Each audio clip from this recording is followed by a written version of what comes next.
I know you're wondering why I'm wearing a hat in 25 to 30 degree Berlin temperature, but just know that my hair is a disaster and this was the only thing I could do to fix it. But anyway, in 2022, I left Dubai and I came to Berlin, Germany. Now, on paper, everything was great for me in the UAE.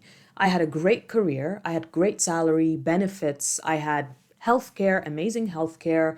I could eat out in fine dining restaurants. So I was someone who was considered as living upper middle class and comfortable. So when I moved to Germany, I experienced certain shocks to my system. And what I want to do in this video today is share with you the 9 things that shocked me, and not all of them are bad.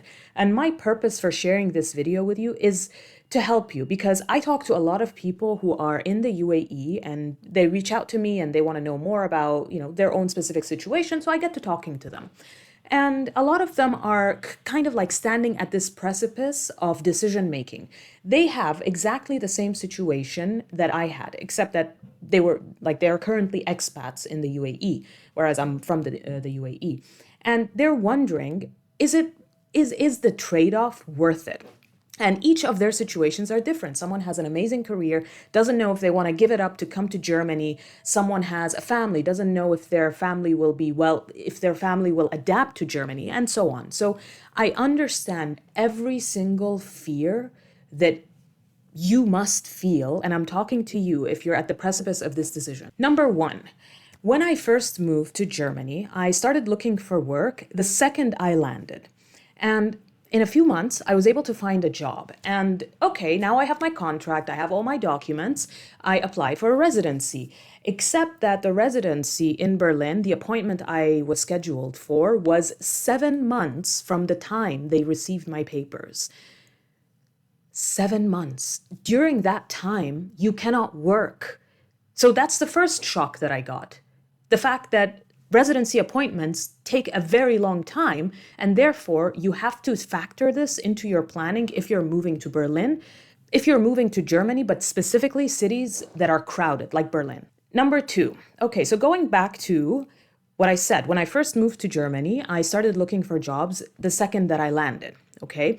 And to my surprise, finding a job in Berlin was way easier than finding a job in Dubai, because I can tell you, as someone who is from the UAE, I was working for a company for 8 years, and I was just desperately looking to change my job, but nobody would ever give me an opportunity.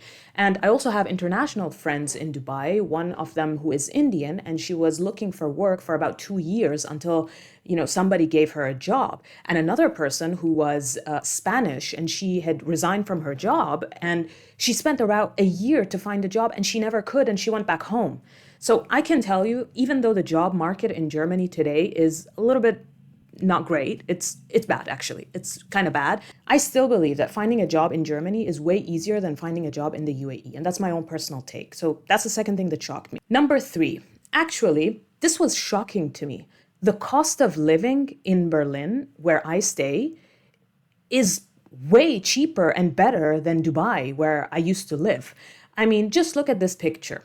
You know how much I spent for all of these groceries? 60 euros. You know how much I would have spent in Dubai for these groceries? If we convert it to euros, I'd say about 100 euros. Editor Amnah here. So I realized I forgot point number 4. Silly me, but here we go. Before I moved here, I started looking for apartments because I was like, you have to have your basic needs met, right? You have to have a roof over your head. So I was looking for apartments and I was watching all these YouTube videos about moving to Berlin, and all of them said, oh, the apartment situation is not so good, but it's okay, you can manage. And I was like, okay, if it's not so good, it's fine, then I can manage. No. I, funny enough, found an apartment before coming here. I signed a contract with a landlord, and then 1 week before I flew here, the landlord canceled the contract. And he canceled it because he realized that he had underpriced the property. And he canceled it, and then I saw the property pop up on the website again, but this time for a higher price. So I reapplied, and I didn't get it, actually. But then that left me with one choice, and that was Airbnb. So I went for the first time I moved here. I spent 2 weeks at a hotel, and then 2 months at another hotel, and then 2 months at an Airbnb. and then 1 year at a short-term furnished apartment. And I had to pay above market prices for all of those stays until I finally got a longer term contract, which is like a 3 year contract. But it took me about maybe 7 months to find an apartment. And it's atrocious. The situation is atrocious. So if you're going to move to Germany, make sure that you figure out your apartment situation like pronto. The first thing you need to do when you think about moving is start looking for apartments. Number 5, and this one shocked me. So I remember when I first moved to Berlin, I was staying at a short-term accommodation at like a 2-star hotel. And because the Wi-Fi at the hotel was not so great, I used to walk to the Rewe nearby because they had a nice cafe at the Rewe that had a good Wi-Fi. I remember one time I was walking to the cafe, and on the road there, I looked on the side and I saw human poop. In fact, a lot of Germans also complain that Berlin is not so clean. There are a lot of cigarettes lying around. There's sometimes, depending on the neighborhoods, there's trash. And they also complain that it smells like piss a lot of the places. I'm sorry, it's true. What can I say? It's true.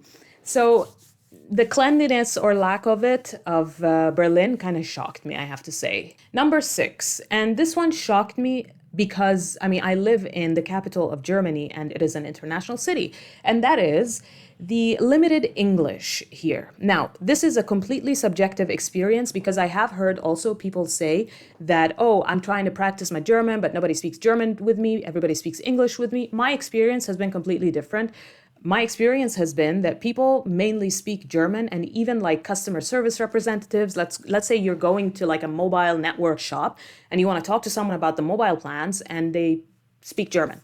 The worst part about all of this is the doctors.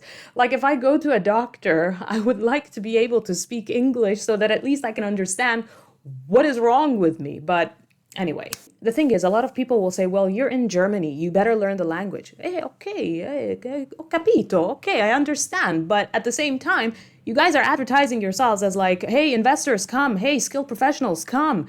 There has to be like a level of acceptance that, hey, maybe we can do 2 languages. Where I'm from in Dubai, it's like the standard language is English and Arabic so that, people can feel like, so that businesses can thrive, businesses can keep going, people can get their things done. Okay, enough ranting about this. Okay, but yes, I have learned German since then and things are moving for me. Number 7, I tell you, this keeps shocking me. The weather. No. No, listen to me.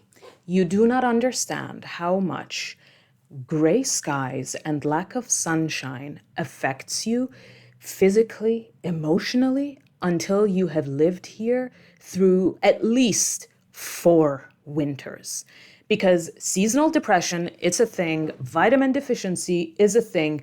Not being bothered to put on your bear suit just to go out for like 2-3 minutes to walk a dog is a thing. It takes a lot of energy, and trust me, if you come from a warm temperature like I did, you will suffer. You will suffer. Because, there have been even days where, I live close to a gym and I wake up in the morning and I'm freezing. I put my butt on the toilet ceramic, the toilet thing is freezing. And I'm like, I don't want to do anything. I don't want to talk to anybody. I just want to have my vegetable soup and my coffee and sit on the corner and think about what I've done. I haven't gotten used to the weather yet. It still shocks me, but hey, keep that in mind if you're moving to Berlin or Germany as a whole. Number 8, this one positively surprised me, I have to say. Now, I'm not a vegan person. I'm not vegan, but I do appreciate good vegan cuisine. And I tell you, in Berlin, I don't know about the other cities in Germany, but I can tell you in Berlin, the vegan options are phenomenal. Phenomenal. You go to the supermarket, you got vegan alternative meats. You go to restaurants, there are all kinds of vegan options in restaurants, and also full-on vegan restaurants that you can go to. There are full-on vegan Italian bakeries. That is amazing. And so I love it, and this positively surprised me. Number 9. I'll tell you a fun story. When I was in Dubai, I spent 8 years in HR, and I spent 8 years trying to get out of HR because I like tech, I like IT, I like technology. I wanted to get more into technology, but nobody really ever gave me a shot. And I had the skills, I had the background, I graduated in finance, I know how to do computers. I know I'm minimizing what I know how to do, but yes, I can do computers. It took me such a long time to get out of HR. In fact, in the UAE, I never could. But then when I came here, I started my work in HR, but then I switched to technology. And I've seen friends who are in Germany, they switch careers relatively easily. And I'm positively surprised by this. So I think Germany is a great place for people who want to try a certain career for a few years to see if it works for them, but then swap and do another career altogether. And I think there is room for experimentation. I don't know how. Maybe it's kind of a mentality that you're not defined, that people are not defined by their job titles, but rather people are given the opportunity to experiment here more than back in the UAE, from what I see. Unless in the UAE you start your own business and you freelance and you do your own thing. But then when it comes to corporate, it's kind of difficult to swap careers in corporate. Anyway, that was it. I hope that you found some benefit in this list. If you have any questions or if you want to reach out to talk about your own circumstances and whether or not Germany is right for you or whether you should move to another country like other countries in Europe, you can always message me and I'll put my contact details in the description below. Anyway, have a great day. Ciao.